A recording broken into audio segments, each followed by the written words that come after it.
Hello everyone, welcome to lecture 3 of Reshaping India's Political Map. So today we're going to start Vijayanagar Empire.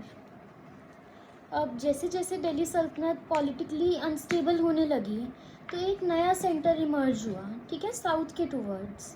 14th century में दो brothers थे, Harihara and बुक्का, जो कि पहले governors की तरह सर्व करते थे अंडर मोहम्मद बिन तुगलक, ठीक है। उन्होंने इवेंचुअली दिल्ली की अथॉरिटी को रिजेक्ट कर दिया और अपना एक इंडिपेंडेंट किंगडम बनाया, जो कि साउथ इंडिया में बहुत ही इम्पोर्टेंट बन गया, ठीक है। और क्या बन गई फाइनली? विजयनगर एम्पायर। अब पॉपुलर जो फोकलोर है उसके अकॉर्डिंग जो हरिहरा और बुक्का थे, उन्होंने हम्पी में, जो कि प्रेजेंट डे कर्नाटका में है, ठीक है, उधर उनको देखा गया था काफ़ी एक हेयर को, है ना, पैक ऑफ फून्स को चेज करते हुए, जो कि क्या दिखाते हैं? उनकी स्ट्रेंथ और करेज को दिखाते हैं। जब उन्होंने ये इंसिडेंट अपने गुरु विद्यारण्य को बताया तो उन्होंने इसे क्या बताया? Strength of resilience and bravery. और उन्होंने कहा कि उसी स्पॉट पे उधर क्या बनाया जाए? उनकी कैपिटल इस्टेब्लिश करी जाए, ठीक है। तो उन्होंने क्या देखा था कि एक हेयर क्या पैक ऑफ फून्स को क्या कर रही थी? चेज कर रही थी। तो यानी इसका मतलब क्या है? जो वो हेयर है तो वो क्या है? बहुत ज़्यादा रेजिलियंट और बहुत ज़्यादा स्ट्रॉन्ग है, तो वो स्पॉट बहुत अच्छा कंसीडर करा जाएगा एक नई एम्पायर सेटअप करने के लिए, ठीक है।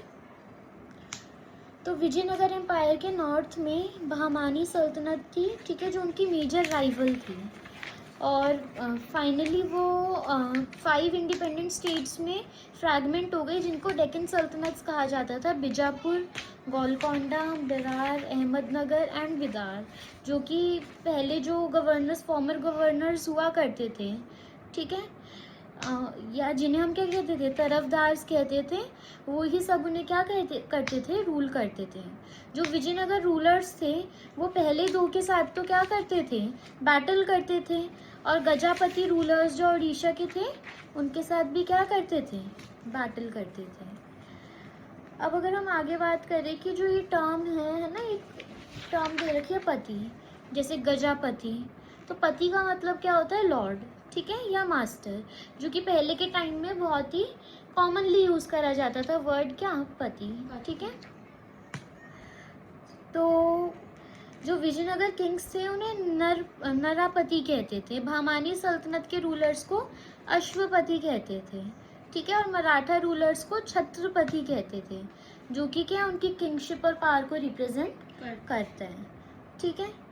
जैसे अश्वपति, अश्व क्या होता है? घोड़ा, है ना। तो जो घोड़े पे सवार होते हैं, लॉर्ड ऑफ हॉर्सेस, तो वो अश्वपति हो गए, ठीक है। तो ऐसे ही अलग अलग नेम से रिप्रेजेंट करा जाता था अलग अलग सल्तनत के किंग्स को, ठीक है। अब नेक्स्ट क्या है? कृष्णादेव आर्य। तो 16th सेंचुरी में जो विजयनगर एम्पायर थी अपनी पीक पे पहुंच गई, ठीक है। और उनके रूलर कौन थे? कृष्णादेव आर्य, जिन्होंने जो एम्पायर की डोमिनेंस थी, ठीक है, उसको एक्सपैंड करा पूरे डेक्कन प्लेट्यू में।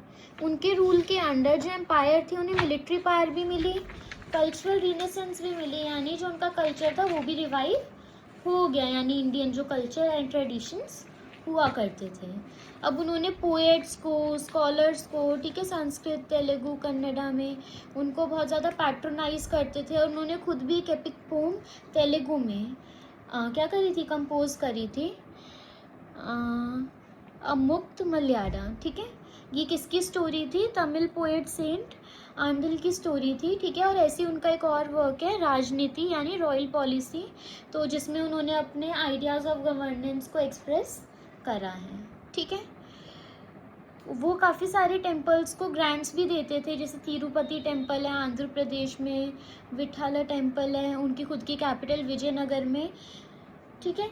तो काफ़ी सारे ग्रैंड टेम्पल्स, पैलेसेस, बिल्डिंग्स को भी उन्होंने सपोर्ट करा था। अब जो फॉरेन ट्रैवलर्स थे वो विजयनगर को ट्रेड के लिए विजिट करते थे। जो पोर्टुगीज ट्रैवलर्स थे, ठीक है, उनको बहुत ही वेल ट्रीट करा जाता था। और वो यहाँ पे क्या करने आते थे? विजयनगर में हॉर्सेस को सेल करने आते थे, ठीक है, क्योंकि किंग नहीं चाहता था कि एनिमी किंगडम्स को वो जाके हॉर्सेस सेल करें, क्योंकि उनकी एम्पायर क्या हो जाएगी? उससे स्ट्रॉन्ग हो जाएगी, ठीक है। उनमें से एक जो ट्रैवलर थे वो क्या थे, डोमिंगो पेस, जिनका बहुत ही बड़ा रिकॉर्ड है उनकी स्टे का विजयनगर कैपिटल में। एक एक्सर्प्ट में ये भी लिखा गया है कि ये जो सिटी है वो रोम जितनी बड़ी लगी मुझे, है ना, और बहुत ही ब्यूटीफुल थी।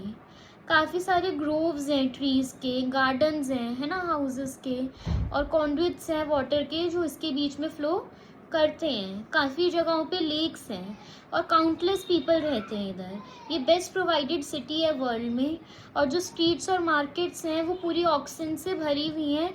हर चीज़ में आपको इस सिटी में क्या मिलेगी, अबंडेंस मिलेगी। तो जो फॉरेन ट्रैवलर्स थे वो कैसे डिस्क्राइब करते थे विजयनगर एम्पायर को, ऐसे डिस्क्राइब करते थे। ठीक है, अब काफ़ी सारे वॉर्स जीते हैं ना कृष्णदेवराय ने अपने नेबर्स से, और फाइनली 1529 में due to illness he died. 1565 में जो डेक्कन सल्तनट्स थी उन्होंने कोलिशन फॉर्म कर ली और विजयनगर फोर्सेस को क्या कर दिया, डिफीट कर दिया। ठीक है, वो फोर्सेस किसने लीड करी थी, रामार्य ने, जो कि कृष्णदेवराय के ही सन इन लॉ थे। और कौन सा बैटल हुआ, बैटल ऑफ तालीकोटा। ठीक है, सिटी को सैक ओवर करा गया काफ़ी मंथ्स तक। ठीक है, जो उधर के हाउसेस, शॉप्स, बिल्डिंग्स, पैलेसेस थे सबको डिस्ट्रॉय कर दिया गया, टेम्पल्स को डिस्ट्रॉय कर दिया गया, सिविलियन पॉपुलेशन का मैसाक्र कर दिया गया। ठीक है, और सिटी को पूरा डिस्ट्रॉय कर दिया गया। इसके बाद एम्पायर फ्रैगमेंट हो गई। ठीक है, अलग अलग रूलर्स यानी अलग अलग नायकास रूल करते थे अलग अलग फ्रैगमेंट्स को, जो कि पहले मिलिट्री गवर्नर्स होते थे, और फाइनली 17th सेंचुरी के मिड में ये एम्पायर ख़त्म हो गई। It came to an end. ठीक है, so this was all about Vijayanagar empire. So next will study Mughals.